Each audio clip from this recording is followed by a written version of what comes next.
하나님이 주시는 위로와 안식을 누리는 은혜의 시간이 되기를 진심으로 기도합니다.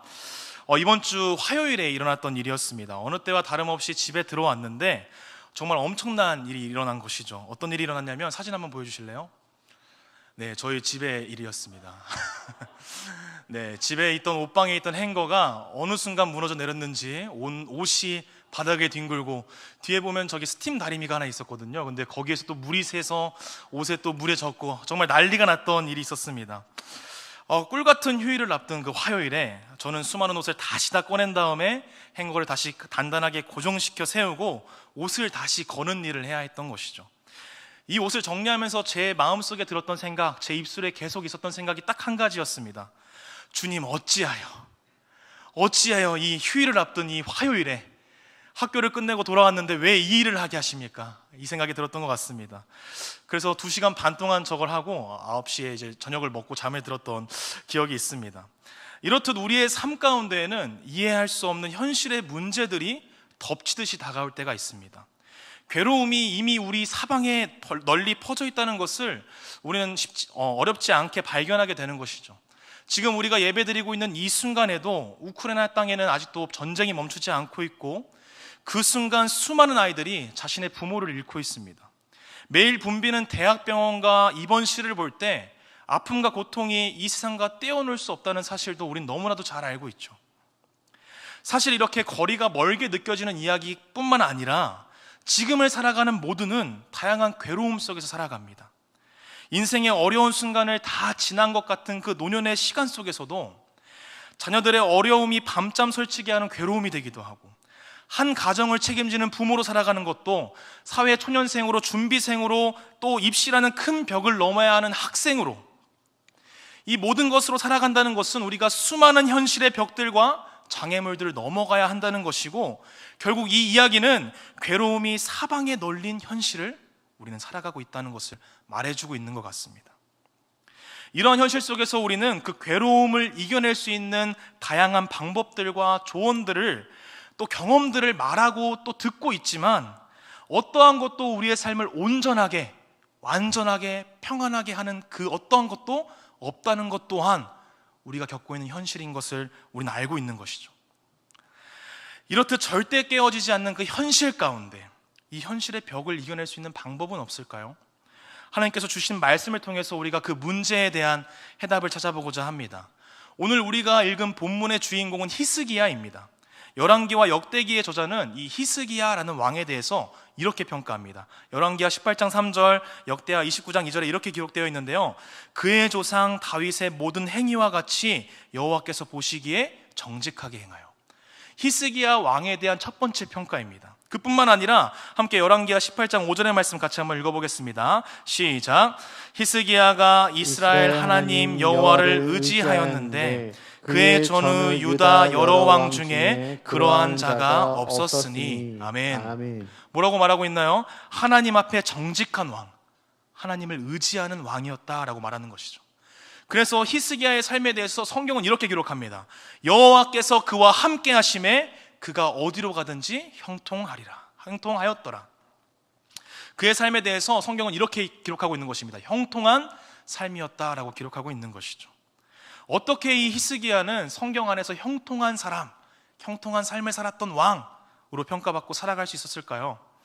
우리는 성경에 기록된 그의 현실 속에서 우리가 가지고 있는 이 현실의 문제에 대한 답을 찾아낼 수 있을 것 같습니다. 이제 우리가 이 히스기야가 살았던 그 현실을 함께 살펴보고자 합니다. 히스기야의 이야기는 되게 많은 곳에 담겨 있는데요, 열왕기하, 역대하, 이사야에 다양한 곳에 이 히스기야 왕에 대한 기록이 담겨져 있습니다. 사실 우리가 이 다른 왕들에 비해서 너무나도 방대한 양이 성경 안에서 기록되어 있다는 것을 우리가 알 수 있는 것이죠. 그에 대해서 성경은 이렇게 이야기합니다. 하나님의 성전을 보수하였고 다시 하나님 앞에 제사를 드렸고 지켜지지 않았던 유월절을 다시 지켰으며 유다 온 땅에 있었던 우상을 철폐하고 하나님의 계명을 지키기에 힘썼던 왕. 우리 역대하 31장 21절의 말씀 같이 한번 읽어보도록 하겠습니다. 시작. 그가 행하는 모든 일 곧 하나님의 전에 수종드는 일에나 율법에나 계명에나 그의 하나님을 찾고 한 마음으로 행하여 형통하였더라. 아멘. 뭐라고 고백하고 있나요? 우상과 제 가운데 빠져있던 그 유다 땅에 다시 한번 하나님을 향한 뜨거움을 일으켰던 사람. 그는 하나님으로부터 뜨거웠던 사람이었고 하나님을 향한 사랑과 열정에 사로잡혔던 왕이었습니다. 악하고 패역한 세대를 향하여 선지자가 부르짖는 것 같이 유대 땅의 회복과 회개를 위해서 부르짖었던 선지자였던 왕이었던 것입니다. 여기까지 우리가 읽어봤을 때 성경에서 평가하고 있는 그 히스기야 왕에 대한 그 역사가들의 평가에 대해서 동의할 수 있을 것입니다. 그러나 히스기야의 삶은 거기서 끝나지 않습니다. 이제부터 시작하게 되는 것이죠. 아수르의 군대가 유다 땅을 위협하기 시작합니다. 열왕기의 기록보다 역대기의 기록은 이 현실에 대해서 조금 더 극적으로 표현하고 있는데요. 우리 말씀 보여주실래요? 제가 읽어드리겠습니다. 이 모든 충성된 일을 한 후에 아수르 왕 사네립이 유다에 들어와서 견고한 성읍들을 향하여 진을 치고 쳐서 점령하고자 한지라. 뭐라고 기록하나요? 이 모든 충성된 일을 한 후에. 지금까지 이 히스기야의 모든 행동은 하나님을 향한 충성을 다했던 일이었습니다. 그런데도 이유 없는 괴로움이 이 히스기야의 삶 가운데, 유다 땅 가운데 펼쳐지고 있는 것이죠. 그에 대한 히스기야의 첫 번째 선택은 우리가 지금까지 살펴봤던 그 히스기야의 모습과는 전혀 반대되는 선택을 합니다. 우리 열왕기하 18장 14절의 말씀 같이 한번 읽어보도록 하겠습니다. 시작. 유다 왕 히스기야가 라기스로 사람을 보내어 아수르 왕에게 이르되 내가 범죄하였나이다. 나를 떠나 돌아가소서. 왕이 내게 지으시는 것을 내가 당하리이다 하였더니. 아멘. 뭐라고 이야기하나요? 그의 선택은 앞서 말했던 그 찬란한 그의 믿음의 걸음들과는 상반된 결정을 내립니다. 우상과 죄에 빠졌던 그 유다를 향해 다시 돌아가자, 하나님을 섬기자 외쳤던 그의 모습은 사라지고 이렇게 고백하는 것입니다. 내가 잘못했습니다. 내가 죄를 지었습니다. 이곳에서 제발 떠나주십시오. 그러면 요구하는 대로 내가 다 하겠습니다. 이전의 왕들과는 하나도 다를 바 없는 현실 앞에서 맥없이 무너진 모습을 보여주고 있는 것이죠. 아수르의 요구를 들어주기 위해서 히스기야가 해야 했던 일은요, 왕궁 곳간에 있는 모든 금은보화를 꺼내는 것뿐만 아니라 자신이 보수하라고 명령했던 그 성전의 문과 왕궁에 금을 입혔던 그 문기둥까지 다 뜯어내야 했습니다. 무엇인가요? 지금까지 하나님을 향한 충성으로 드렸던 그 모든 선택을 뒤바꾸는 결정을 해야 했던 것이죠. 그러나 그 선택에 대해서 우리가 살펴볼 때 이 히스기야와 유다의 입장에서는 사실 생각해 볼 만한 이야기였고 현명함이 드러나는 선택이었을 수도 있습니다.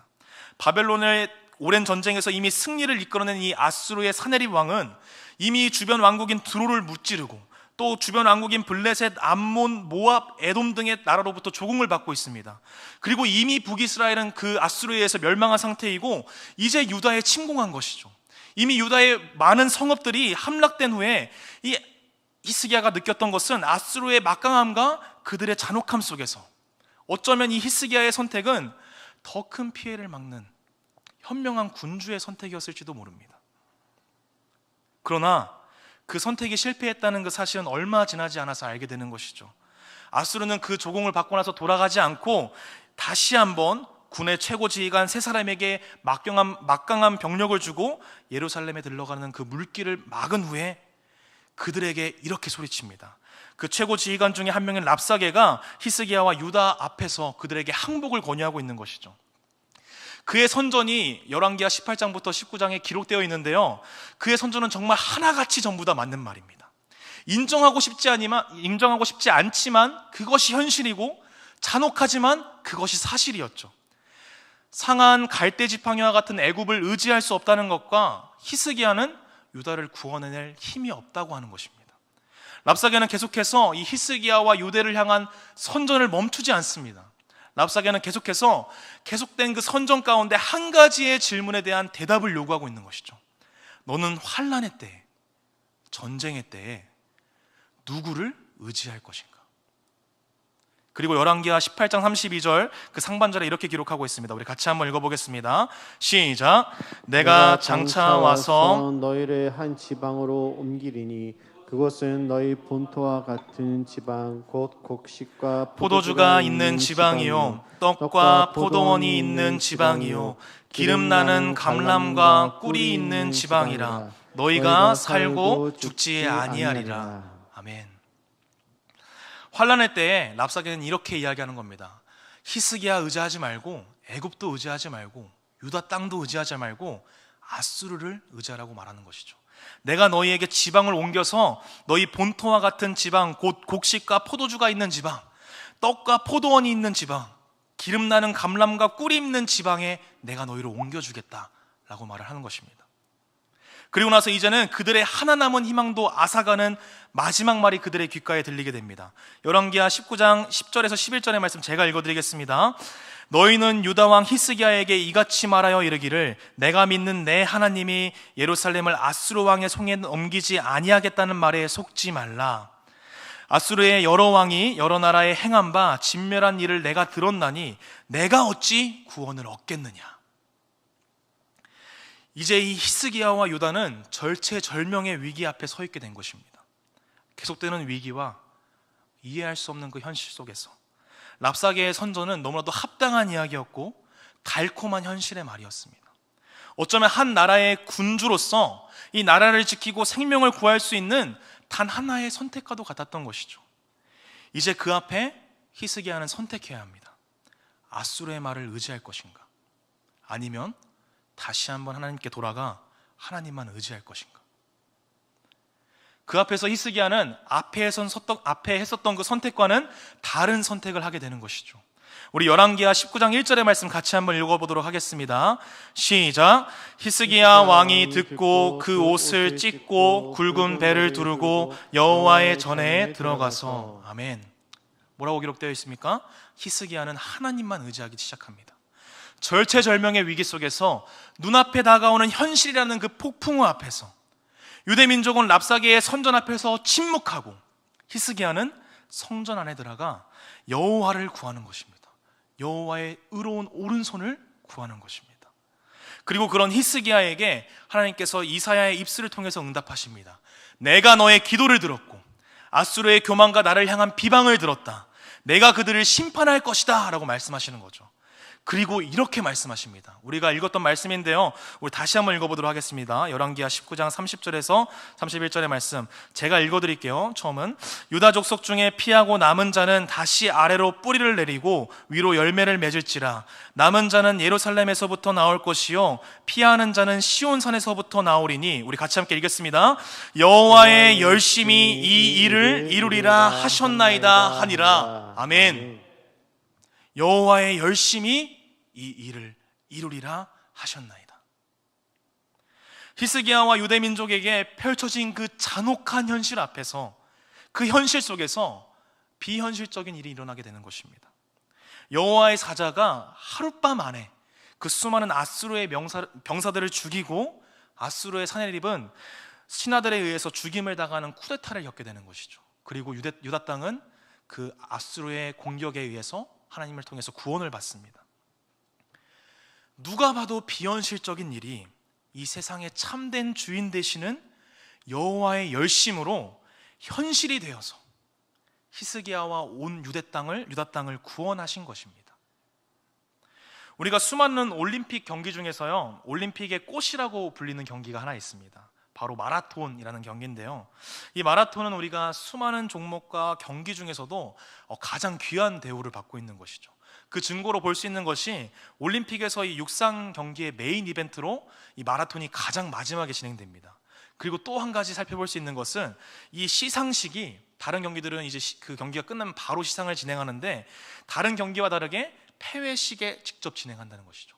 모든 온 세계의 국민들이 다 쳐다보고 있는 그 폐회식에 이 마라톤의 수상자는 그때 시상을 받는 것입니다.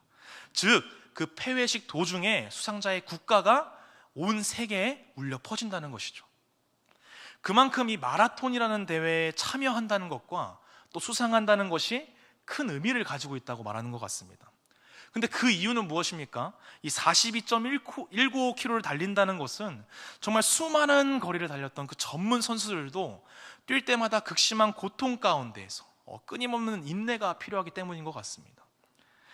한국에서 가장 유명한 마라토너 중에 한 명인 이봉주는 자신이 오랜 시간 동안 이렇게 마라톤에 참여하고 달려나갈 수 있었던 이유에 대해서 이렇게 설명하는데요, 욕심을 부리지 않는 것.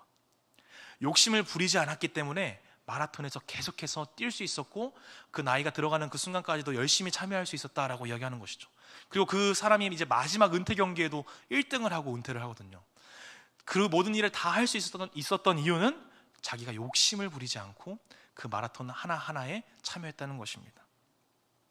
순간 기록에 욕심을 부리는 것이 아니라 끝까지 결승점을 향해 달려나가는 그 마음이 지금의 자신을 만들었다고 말하고 있는 것이죠.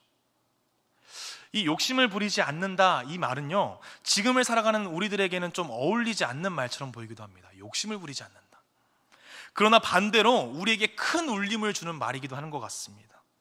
마라톤을 완주하기 위해서 필요한 것은 내가 1등을 하겠다는 욕심이 아니라 계속해서 그 결승점을 향해 나아가는 인내와 의지가 필요하다고 말하고 있는 것이죠. 사랑하는 성도 여러분, 성경에서 히스기야의 인생에 대해서 이렇게 평가합니다. 하나님 앞에 정직한 자, 전무후무한 유다의 왕이라고 말하고 있는 것이죠. 그러나 우리가 함께 나눈 이 히스기야의 삶은 어떠한가요? 그는 분명히 하나님을 향한 사랑과 열정으로 유다의 대대적인 종교 개혁을 이룩한 사람이었습니다. 성전을 보수했고 오랫동안 사라졌던 하나님을 향한 제사를 다시 시작했으며 유월절을 지켰고 우상과 이방 민족의 신을 섬기던 유다 왕국에 하나님을 향한 순결을 다시 불러일으켰던 사람인 것이죠. 정말 그 시대에 하나님 앞에 뜨거웠던 사람이었습니다. 그러나 그와 동시에 애굽을 의지하였고 현실적인 아수르의 힘과 잔혹함에 무너졌던 사람입니다. 우리가 살펴보진 않았지만 이 모든 사건들이 일어난 이후에 또 바벨론의 신하들이 찾아와서 이 히스기야를 만납니다. 근데 그는 어떻게 행동하냐면요, 자신이 이룩한 것들을 자랑합니다. 내가 가진 것들, 내가 가진 모든 것들을 다 보여주고 다 보여줍니다. 그의 마음속에 교만함이 있었다고 성경에서 말하고 있는 것이죠. 그럼에도 그런 상황이 있었음에도 성경에서는 이 히스기야의 삶에 대해서 하나님을 향한 열정과 사랑이 가득했던 사람, 전에도 없었고 앞으로도 없는 하나님을 믿고 의지했던 하나님의 사람이라고 기록하고 있는 것입니다. 하나님의 사람이었다라고 말씀하고 있는 것이죠. 히스기야가 하나님 앞에서 온전함을 가질 수 있었던 이유는 무엇인가요? 왜 그는 형통한 사람이었고 전에도 없었고 앞으로도 없는 유다의 위대한 왕이 되었을까요? 그것은 히스기야의 출중함이나 하나님을 향해 꺼지지 않는 뜨거운 열정으로 가득해서가 아닙니다. 그가 온전한 자로, 형통한 자로 살아갈 수 있었던 것은 여호와의 열심이 히스기야의 삶을 이끌었기 때문입니다. 히스기야를 향한 여호와의 끊임없는 열정과 사랑과 계획하심이 그를 하나님 앞에서 정직한 자로, 온전한 자로 살게 하셨던 겁니다. 수많은 벽들과 장애물들과 생명의 위협 속에서 하나님이 하나님의 뜻을 이루셨다는 것입니다. 여호와의 오른손에 강하게 붙들려 있을 때 그는 하나님의 사람으로 이 세상 가운데서 살아갈 수 있었다고 고백하고 있는 것이죠. 그래서 그는 이 신앙의 경주 안에서 완주자로 살아갈 수 있었던 것입니다. 하나님께서는 오늘 우리에게 주시는 그 말씀을 통해서 우리에게 강권하십니다. 신앙의 경주의 완주자로 살아가라. 신앙의 경주의 완주자로 살아가라. 수많은 현실의 아픔과 달콤한 말들 속에서 넘어졌던 나의 무릎을 다시 세우고 여호와의 오른손을 의지하여 하나님을 향한 걸음을 멈추지 않고 터질 것 같은 심장을 지고 헐떡이는 숨을 부여잡고 끝까지 주님을 향하여, 여호와를 향하여 달려가라고 말씀하고 있는 것입니다. 그러면 그 안에서 여호와의 열심히 하나님의 계획을 이루겠다고 말씀하시는 것입니다. 이 시간 예배 자리에 나온 우리 모두가 신앙의 경주의 완주자 되시기를 진심으로 기도합니다. 내가 가진 고민과 걱정, 괴로움, 두려움, 슬픔은 우리의 삶 가운데에서 실제적이고 현실적인 벽이자 장애물입니다. 그래서 우리 모두는 그 앞에서 자유로울 수 없고 담대함이 있는 척은 할 수 있겠지만 담대함으로 당당히 걸어갈 수 있는 힘이 우리에게 없는 것이죠. 그러나 우리가 여호와를 바랄 때, 우리가 여호와를 바라며 기도로 나아갈 때, 여호와의 얼굴을 구할 때, 여호와의 열심이 그 모든 잔혹하고 고통스러운 현실을 비현실적인 하나님의 은혜와 사랑을 통해서 실제적인 하나님 나라의 임재의 장으로 나의 삶을 변화시키실 것입니다. 이 시간 우리가 한 마음으로 하나님 앞에 기도하며 나아갔으면 좋겠습니다. 지금 어떠한 현실의 어려움들 속에서 살아가고 계신가요? 어떠한 실제적인 현실 앞에서 무릎 꿇고 계신가요? 현실의 모든 문제들은 보암직하고 드름직하며 합리적이고 현실적인 질문들과 이야기들로 우리의 눈을 가리우고 우리를 굴복시키지만, 여호와의 열심이 그 모든 것을 은혜로, 기쁨으로 변화시키실 것입니다. 내가 있는 그곳에 하나님의 나라가 세워질 것이고, 우리는 하나님 나라의 통치로, 하나님 나라의 법으로 살아갈 것입니다. 그러한 믿음의 경주 속에서 넘어지고 쓰러질 때마다 무릎을 다시 일으켜 세워 믿음의 경주의 완주자로 살아가시기를 진심으로 소망하고 기도합니다. 너무나도 확연한 현실 속에서 불확실해 보이지만 영원한 구원의 확신을 주시는 여호와의 열심을 의지하여 우리 자신을 던져놓을 수 있는 우리의 믿음이 우리 안에서 피어나